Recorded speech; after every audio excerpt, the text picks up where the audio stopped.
Bienvenidos todos al grupo de oración La Gracia de Dios. Saludamos desde Bogotá, Colombia. Gracias al Señor por este día, por el amor manifiesto, por tener el privilegio de compartir hoy las buenas noticias que tú tienes destinadas para nosotros y para todos y todas las que están y los que estamos conectados. Que reciban de tu amor, reciban de tu gracia abundante. Recíbelo hoy. Te damos gracias por tu gracia, por tu amor manifestado en la persona de Jesús. Aunque mis ojos no te puedan ver, te puedo sentir. Sé que estás aquí, aunque mis manos no puedan tocar tu rostro, Señor. Sé que estás aquí, oh. Mi corazón puede sentir tu presencia. Tú estás aquí, tú estás aquí, puedo sentir tu majestad, tú estás aquí, tú estás aquí, mi corazón puede mirar tu hermosura. Tú estás aquí, tú estás aquí, puedo sentir tu gran amor. Tú estás aquí, tú estás aquí, tú estás aquí. Aunque mis ojos no te puedan ver, te puedo sentir, sé que estás aquí, aunque mis manos no puedan tocar tu rostro, Señor, sé que estás aquí, oh. Mi corazón puede sentir tu presencia. Tú estás aquí, tú estás aquí. Puedo sentir tu majestad. Tú estás aquí, tú estás aquí. Mi corazón puede mirar tu hermosura. Tú estás aquí, tú estás aquí. Puedo sentir tu gran amor.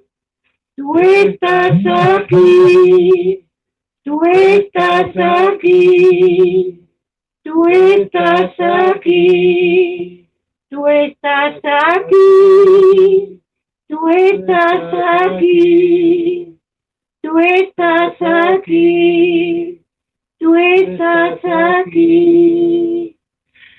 Espíritu Santo, tú estás aquí, tu presencia manifiesta está aquí el día de hoy, porque tu amor ha sido derramado en nuestros corazones. Por tu gracia, gracias Señor, porque tú estás aquí. Quiero compartir con todos ustedes hoy el tema de despertar el espíritu de los gobernantes.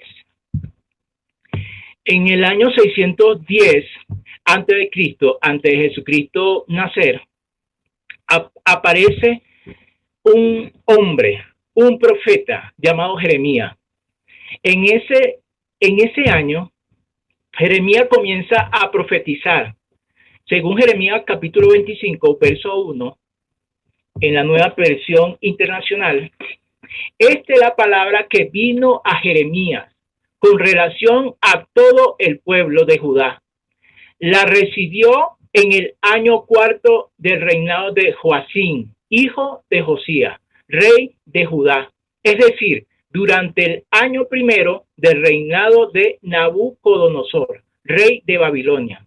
El profeta Jeremías les dijo lo siguiente a todo el pueblo de Judá y a todos los habitantes de Jerusalén. Desde el año 13 de Josías, hijo de Amón, rey de Judá, hasta el día de hoy, y conste que ya han pasado 23 años, el Señor me ha dirigido su palabra. Y yo les he hablado en repetidas ocasiones, pero ustedes no me han hecho caso.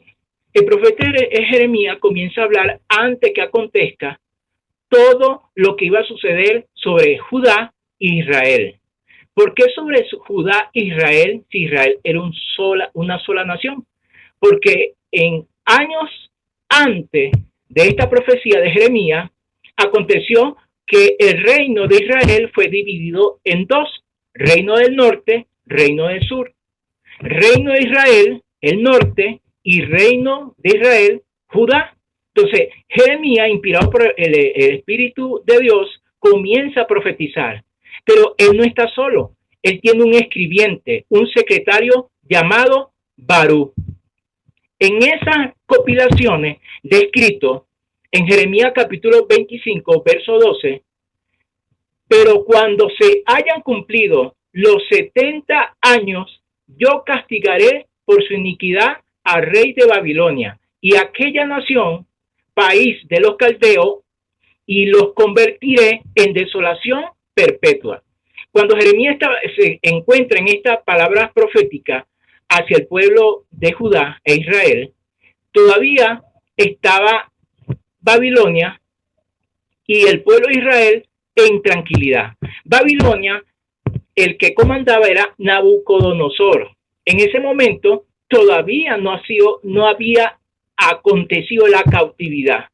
Pero él dice, cuando se haya cumplido los 70 años, en ese momento será libre el pueblo de Judá e Israel. El pueblo de Dios será libre, pero tenía que pasar 70 años en esclavitud, donde ocurre el cautiverio de Israel y de Judá en Babilonia.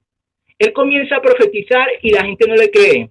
Es tanto que un rey, el rey de Joacim, cuando Jeremías comienza a hablar en esos años, en el año 610 antes de Jesucristo, Joacim, todo lo que él había dicho, el escribiente Baruch lo tenía por escrito, y Joacim cogió ese pergamino y lo rompió y dijo, esto es mentira. Y sin embargo, el Señor le dijo, esto se va a cumplir que van a estar 70 años cautivos.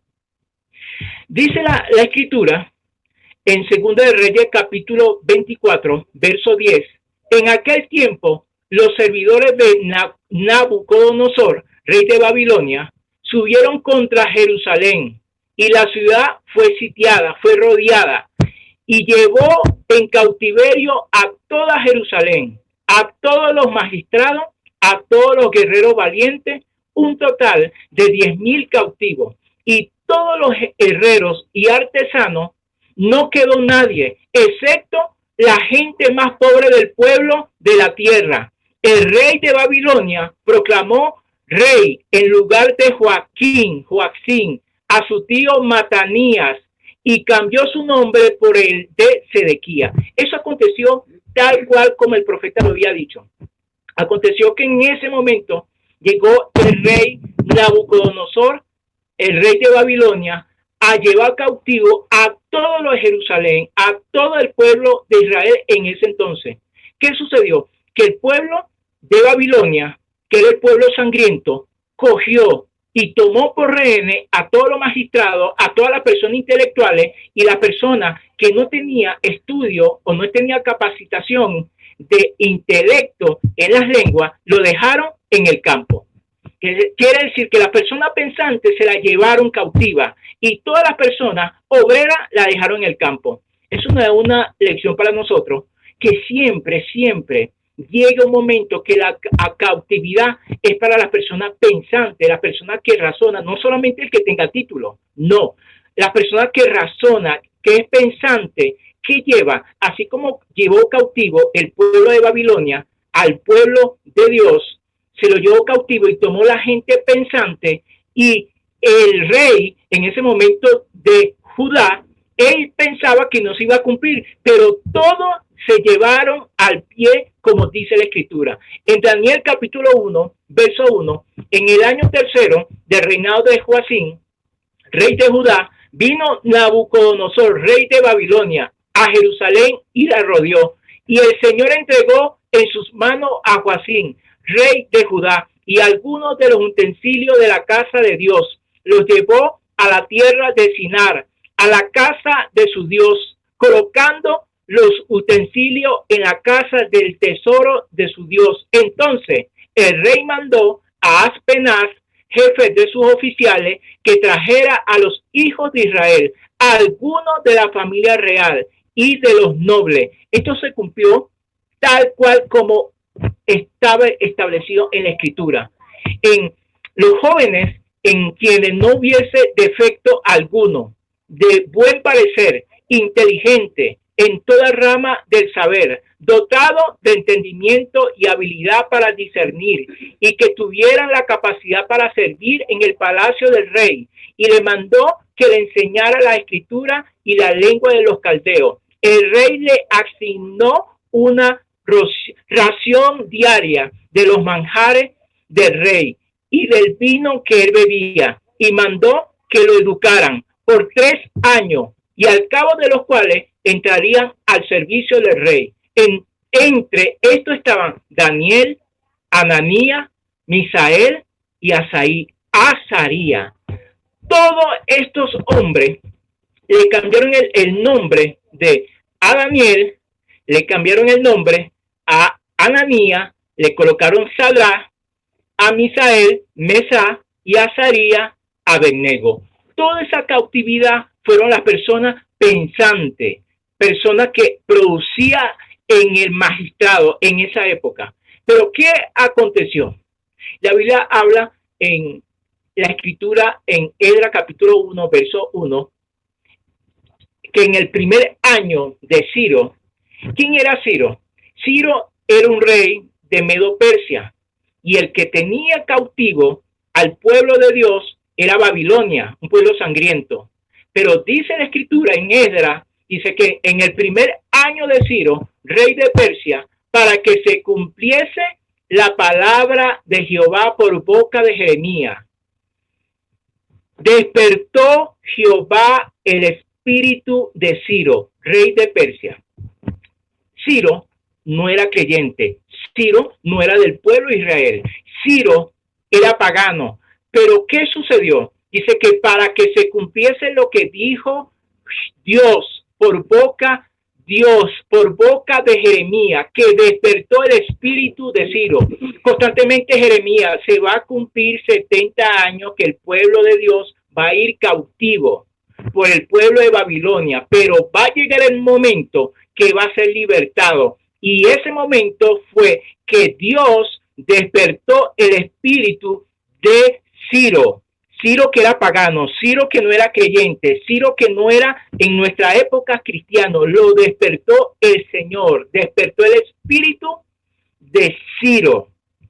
Hasta llegó un momento que él, en esa época, Ciro tenía un cilindro. Ese cilindro era el sello que garantizaba la libertad del pueblo de Dios, que estaba cautivo durante 70 años por Babilonia, por Nabucodonosor.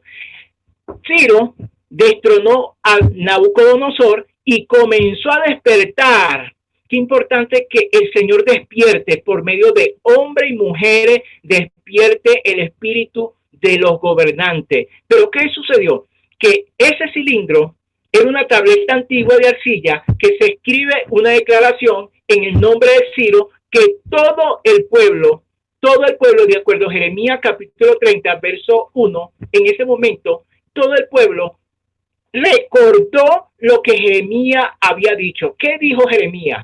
Palabra de Jehová que vino a Jeremías diciendo, así ha dicho Jehová Dios de Israel, diciendo, escribe en un libro todas estas palabras que te he hablado, porque he aquí que vienen días, dice el Señor, en que haré volver a los cautivos, lo que estaba en Babilonia, de mi pueblo de Israel y Judá, ha dicho Jehová, y los traeré a la tierra que di a sus padres y la disfrutarán. En ese momento recordaron toda la profecía de Jeremías, toda la profecía del profeta que le habían dicho que iban a ser cautivos, pero luego iban a ser libertados. En ese momento ellos recordaron la palabra que se cumplió.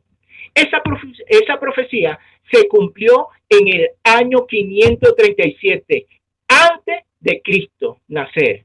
Y el rey de Ciro de Persia autorizó a los judíos regresar a Israel y comenzar a reconstruir la ciudad y el templo.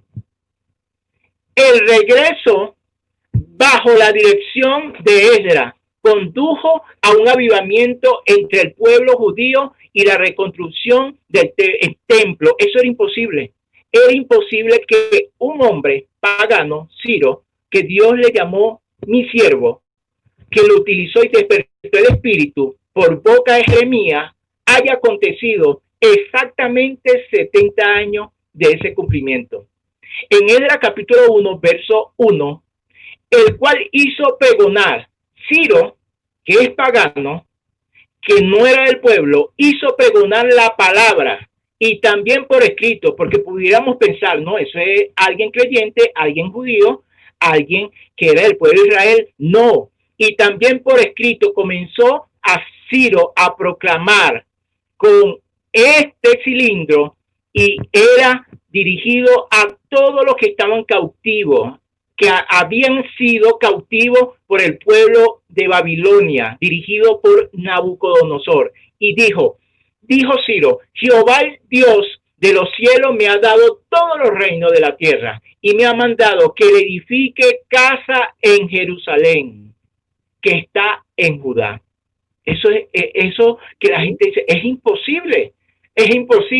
Después de tanto tiempo, un hombre comienza a pregonar. Dice, Dios me ha dicho, pero ¿será que tenía comunión con Dios o hablaba constantemente? No, Dios despertó el espíritu y comenzó a salir de esa cautividad. Y todas las personas, de acuerdo a Esdras, capítulo 1, verso 3, en la Nueva Versión Internacional, por tanto, cualquiera que pertenezca a Judá, vayan a Jerusalén a construir el templo del Señor, Dios de Israel, el Dios que habita en Jerusalén, y que Dios lo acompañe. También ordenó que los habitantes de cada lugar donde haya judíos sobrevivientes los ayude dándole plata y oro y bienes y ganado y ofrenda voluntaria para el templo de Dios en Jerusalén. Ciro, ese despertar que ocurrió en la boca de Jeremías, que lo despertó el Señor constantemente, la gente comenzaron a salir y Ciro le dijo, además,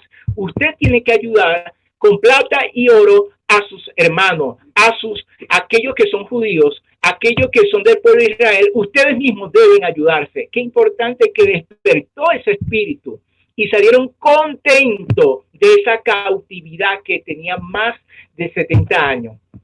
En Esdras capítulo 1, verso 7, en la Nueva Versión Internacional, además, el rey Ciro hizo sacar los utensilios que Nabucodonosor se había llevado del templo del Señor en Jerusalén y había depositado en el templo de su Dios.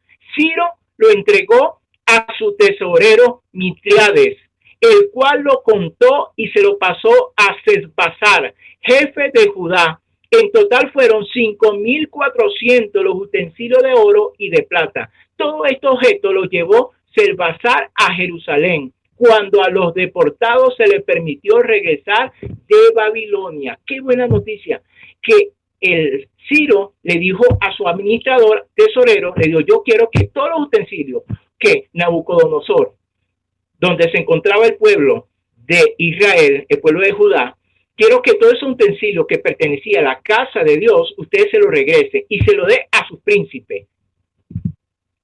Y regresó todos los utensilios del templo del Señor. Ahora, la pregunta que hacemos, ¿cómo hago si no soy profeta? Porque eso ocurrió con Jeremías, que es profeta, que tiene un oficio de profetizar lo que iba a acontecer en el futuro. Jeremías lo hizo, pero yo no tengo un oficio. Yo no soy profeta. Pero el Señor habla en la Escritura, en 2 de Pedro capítulo 1, verso 19. Tenemos también la palabra profética más segura, esa palabra de la Escritura, a la cual hacéis bien a estar atento como una antorcha que alumbre el lugar oscuro, hasta que el día aclarezca y el lucero de la mañana salga en vuestros corazones. Entendiendo primero esto, que ninguna profecía de la Escritura es de interpretación privada, porque nunca la profecía fue traída por voluntad humana, sino que los santos hombres de Dios hablaron siendo inspirados por el Espíritu Santo. Tenemos la palabra profética más segura. Yo soy médico, yo no soy profeta. Yo soy maestro o maestra, yo no soy profeta. Yo soy constructor, yo soy maestro de obra, yo no soy profeta. Soy empresario o empresaria, yo no soy profeta. Soy mamá, yo no soy profeta. Soy estudiante, yo no soy profeta. ¿Cómo hago? ¿Qué habla el Señor en la Escritura? En el Salmo, capítulo 119, 105, lámpara es a mis pies tu palabra, lo que hace la Escritura, la palabra profética. ¿Por qué se le llama profética? Porque la Escritura habla del pasado, del presente y del futuro. No solamente el futuro, sino la palabra es lámpara, es a mis pies tu palabra y lumbrera a mi camino. Te alumbra las decisiones que vamos a tomar en el presente, en el futuro, las decisiones que hemos tomado erróneamente. La palabra, la Escritura, la palabra profética más segura que alumbra nuestro camino, nuestro caminar. Eso es lo que hizo Jeremías en la acción de ese ministerio que él tenía. No es persona, como dije antes, que soy entonces, ¿cómo lo hago? Pero el Señor habla en 1 Timoteo capítulo 2, verso 1, en la Nueva Versión Internacional. Así que le recomiendo, ante todo, que se hagan plegarias, oraciones, súplicas y acciones de gracias por todos, especialmente por los gobernantes y todas las autoridades, para que tengamos paz y tranquilidad y llevemos una vida piadosa y digna. Eso es lo que habla el Señor, que nosotros comencemos a orar, pero orar posicionado, que habla en Efesios capítulo 2, verso 6, dice que juntamente Jesús, el Cristo Jesús, el Rey de Reyes y Señor de Señores, nos hizo sentar en una posición en lugares celestiales, más allá del sol, más allá de la luna, y cuando estemos vivos. No es cuando después que fallecemos o cuando la persona muere, no, es hoy, en este día. Jesús nos hizo sentar en lugares celestiales donde está Él. ¿Para qué? Nos hizo sentar a quienes, a los que han recibido del amor de Dios en la persona de Jesús, a los que son hijos e hijas de Dios, nos posicionó en lugares celestiales para que nosotros, en esa palabra profética, en la lámpara que es la Escritura, comencemos a decir en esa posición que está más arriba de los planetas, más arriba de las estrellas, posicionado por encima de todo lo creado, por todo lo que la persona piensa. Estamos nosotros posicionados para que se despierte el espíritu de los gobernantes. Hoy en día nosotros escuchamos, pero nuestros países que en Sudamérica, Centroamérica, Norteamérica, África, Europa, Oceanía, No, pero eso no va a cambiar. Esos son corruptos.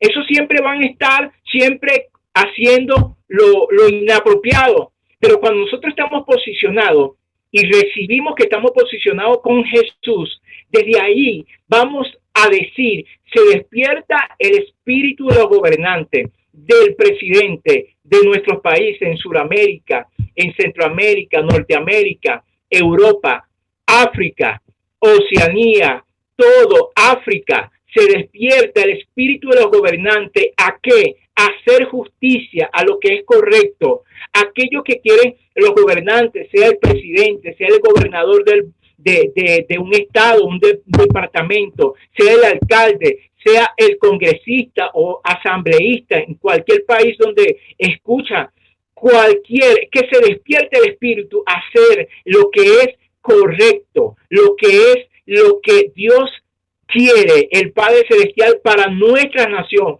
Por eso es que la Escritura habla que nosotros orando en esa posición vamos a vivir tranquilamente. ¿Por qué? Porque si no hay los recursos, si hacen las cosas de acuerdo a su criterio, el país sufre, las personas sufren porque no hay tranquilidad, no lleva una vida digna o merecedora de lo que está sucediendo en el país. ¿Por qué? Porque no comenzamos a decir que se despierte el espíritu de los gobernantes para que haga lo bueno, y ya no más. Cuando hay corrupción, no, eso es corrupto, y comenzamos a maldecir a los gobernantes. Entonces, ¿qué hay que hacer? Hay que decir que se despierte el espíritu. Durante mucho tiempo se ha tenido que las personas se acostumbra a una situación que aparentemente es la realidad, pero el Señor dice que esa realidad es cambiada por la verdad de Jesús, es cambiada por la verdad que dice Jesús. Él despierta, Señor. En el nombre de Jesús declaramos hoy que se despierte el espíritu. Aquellos que dicen que no pueden gobernar, se despierta, así como ocurrió con Ciro. Usted puede ser maestro, puede ser empresario, mamá. En esa posición, con la Escritura que el Dios te posicionó, comienza a decir que se despierte el espíritu de los gobernantes, a hacer justicia aquí en la tierra, no injusticia, justicia. Aquellos que tienen y ganan exorbitante, y uno dice, pero ¿por qué ganan tanto? Y aquellos recursos que son destinados para esta situación económica o en la educación o en la cultura se destina para otro. Hay que comenzar, se despierte el espíritu y la gente comienza, ya no más, aquí se realiza este recurso. Los recursos, si son destinados a la educación, van hacia la educación. Si no es destinado a la cultura, van hacia la cultura. Si va destinado a la familia, van hacia la familia. ¿Por qué? Porque se despierte el espíritu. Se despertar el espíritu de los gobernantes en América, en toda América, en Europa, en África, en Oceanía, en Asia, hasta Antártida. Todo se despierta ese espíritu de los gobernantes. Hoy ordenamos por la gracia del Padre Celestial en nosotros, se despierte que las personas, ya ese vocabulario, ese pensamiento de constantemente decir, pero ¿hasta cuándo? Y muchos dirán, pero no, eso es mentira, eso no va a cumplir. Pero ¿qué sucede? En 1 Corintios, capítulo 2, verso 14, dice que las cosas que son las cosas para los naturales es una locura, para los que son del Espíritu y lo reciben por la gracia de Dios, eso es revelación y vida. En esa revelación se despierta el espíritu de los gobernantes, en la asamblea, en el Congreso, de hacer lo correcto, de hacer y decir lo correcto. Ideas para las personas que se crean. Ese espíritu que sucedió con Ciro, nosotros despertamos hoy en día al presidente de nuestra nación, al gobernador, gobernadora de nuestra nación, los alcaldes y ediles, todos los funcionarios, procuraduría, contraloría, se despierta, aunque mucho tiempo lo han hecho de una manera, se despierta y comienza a hacer y gestionar lo que es justo, lo que es correcto, por la gracia del Padre Celestial manifestado hoy. Se despierta por la gracia de Jesús hoy. Se despierta el espíritu de los gobernantes. Se despierta ese espíritu de hacer lo que es correcto. Como ocurrió con Ciro, por medio de Jeremías, ocurre con nosotros, por medio de hombres y mujeres, que comienza a decir que se despierta ese espíritu que dijo Ciro, que ahora van a volver de esa cautividad, esa discriminación. Se despierta a decir, ya no más a discriminación por la posición que pueda tener, que los gobernantes, en cuanto a las leyes, Señor, las leyes que también tú colocaste a los hombres, mujeres, gobernantes, presidentes, para que gestionara correctamente, y declaramos hoy que se despierte ese espíritu.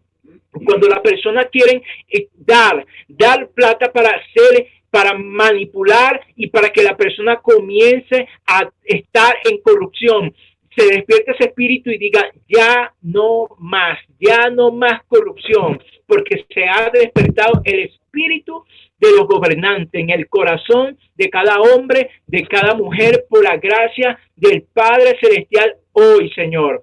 Padre Celestial, oramos juntamente, Señor, además del espíritu que se despierta de los gobernantes.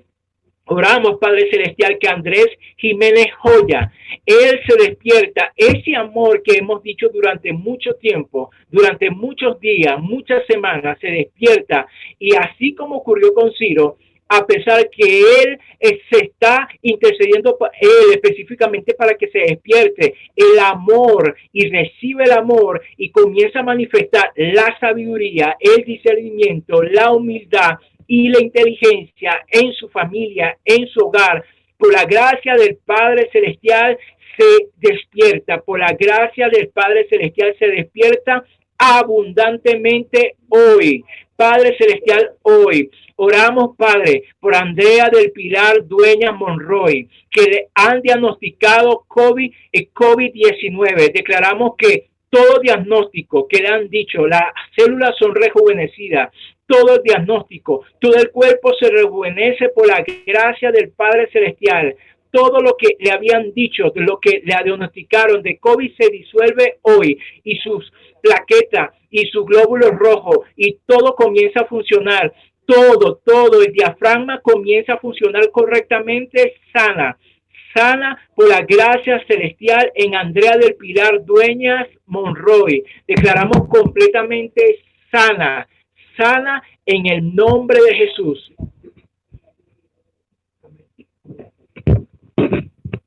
Nada es difícil para Dios. Todo es posible al que cree.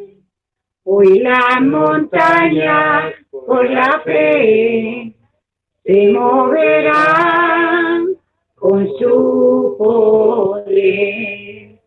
Nada es difícil para Dios. Todo es posible al que cree. Hoy las montañas por la fe se moverán con su poder. Nada es difícil para Dios. Todo es posible al que cree. Hoy las montañas por la fe se moverán con su poder. Todos los que están conectados en esta hora, le invito a que hagan una oración conmigo. Todos los que digan, Padre Celestial, gracias por tu Hijo. Recibo al Señor Jesús. Recibo al Señor Jesús. Y que todos mis pecados, ahora soy hijo, soy hija tuyo. Y si has hecho esta oración, tú eres parte del reino de Dios aquí en la tierra, en la persona de Jesucristo. Tú eres hijo o hija de Dios. Te felicito y que la gracia del Señor se manifieste cada día en ti. Pues,